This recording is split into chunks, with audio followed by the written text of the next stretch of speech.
வணக்கங்க. காலையில் வந்துட்டு ஒரு அவசர செய்தி. சமையல் பண்ணிட்டு இருந்த ஒரு ஃபோன் கால். அக்கா, இந்த மாதிரி இங்கெல்லாம் வந்து 1000 ரூபாய் கொடுக்குறாங்கக்கா. ஒரு ஓட்டுக்கு 1000 ரூபாய்னா 5 ஓட்டுக்கு 5000 ரூபாய் வாங்குறாங்கக்கா.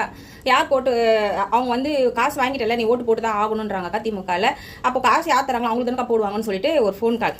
சரியான டென்ஷன். சமையல் பண்ணிட்டு இருக்கும்போது இவங்களுக்குலாம் எங்கேருந்து அறிவு வரும், எப்படி இவங்களுக்குலாம் புத்தி ஏற்றுறதுன்னு எனக்கு ஒன்றுமே புரியல. இந்த 5000 ரூபாய் வாங்குங்க, வாங்க வேணா நான் சொல்லலை. ஏன்னா வந்து நம்ம வீட்டு பணம் தான். அவங்க வந்து மூட்டை தூக்கோ கல் உடைச்சோ கஷ்டப்பட்டோ எந்த பணமும் சம்பாதிக்கல.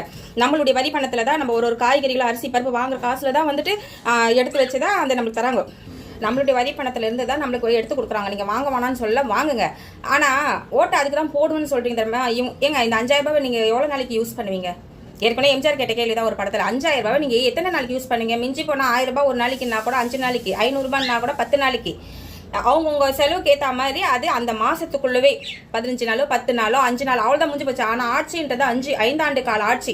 இந்த 5 ஆண்டு கால ஆட்சியில் இந்த 5000 ரூபாய் கணக்கு எங்கே போகும் தெரியுமா? அறிவோடு பேசுங்க தயவு செஞ்சு. உங்களுக்குலாம் புத்தி இருக்கா இல்லையா? என்ன சின்ன சின்ன பசங்க வச்சுருந்தவங்க என்கிட்ட பேசுனீங்க. நாளைக்கு காலேஜில் உங்களால் சேர்க்க முடியுமா? உன் பிள்ளைங்க வந்து காலேஜில் வந்துட்டு நல்ல முறையில் படிக்குமா? அதில் போதை பொருள் விநியோகம் பண்ணுவாங்க. குடிச்சிட்டோ இல்லை போதைக்கு அடிமையாகி எங்கன்னா ஒரு மூலையில் தான் உட்காந்துருப்பாங்க. இதை பற்றி நீங்களும் யோசிக்கவே மாட்டீங்க. பொம்பளை பிள்ளைங்க இருக்கிறவங்க 8-9 மணிக்கு மேலே பிள்ளைங்க வராமல் இருந்ததுனாக்கா எவ்வளோ ஒரு பாதிப்பு நம்மளுக்கு வருது. இதெல்லாம் கொஞ்சம் யோசிக்க மாட்டீங்களா? விலைவாசியை பற்றி கொஞ்சம் யோசிக்கிறீங்களா? இந்த 5 வருஷத்தில் மறுபடியும் நம்ம படுகுழியில் போகணுமா? சிந்திச்சு யோசிக்கவே மாட்டீங்களா? எப்படி நீங்களாம் வந்து இந்த மாதிரி காசு கொடுக்குறவங்க தான் ஓட்டு போடுவோம்னு சொல்லிட்டு இந்த மாதிரி. அப்போ அவங்க மேலே ஒன்றும் தப்பு இல்லைங்க. அரசியல்வாதி மேலே திமுக மேலே எனக்கு நான் எந்த ஒரு தப்பும் தோணலை. ஏன்னா புத்தி இல்லாமல் இருக்குது. வேற வழி நான் ஏதோ பேசுறதுக்கு இல்லை. காசு கொடுக்குறாங்க. நாங்கள் நாளைக்கு நீங்கள் ஏதாவது ஒரு பிரச்சனை நீங்கள் போனீங்கன்னா காசு வாங்கினல அதுக்கு தானே ஓட்டு போட்டேன் அப்படின்னு உங்களை அசிங்கமாக பேசுவாங்க. ஓசின்னு வாங்க. உங்கள் வீட்டில் வந்து கோயிலில் வந்து விளக்கு ஏற்றக்கூடாதுன்னு சொன்னவங்க வீட்டுக்குள்ளே இருக்கிற பூஜை அறையில் இருக்கிற விளக்கு ஏற்றக்கூடாதுன்னு சொல்லுவாங்க. அப்படி ஏற்றுனாங்கன்னா நீங்கள் விபச்சாரம் பண்ணுறீங்கன்னு சொல்லிட்டு கைது பண்ணுவாங்க. ஓகேவா? ஏன்னா ஆல்ரெடி சொல்லியாச்சு.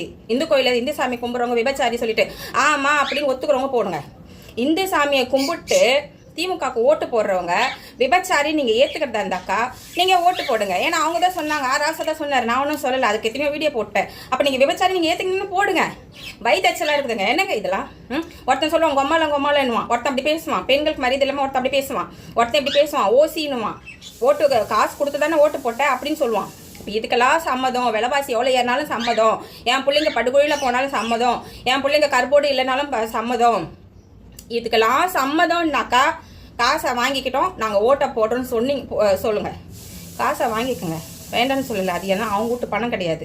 ஆனால் மறுபடியும் 5 ஆண்டு காலத்துக்கு மறுபடியும் படிக்குழியில் போய் விழாமல் பாதுகாப்பாக இருக்கணும்னா நீங்கள் திமுகவுக்கு ஓட்டுறதுக்கு தவிர்த்துட்டு நீங்கள் அதிமுக எடப்பாடியார் ஆட்சி ரொம்ப அற்புதமாகவும் அருமையாகவும் இருக்கும். இதில் எந்த மாற்றமும் கிடையாது.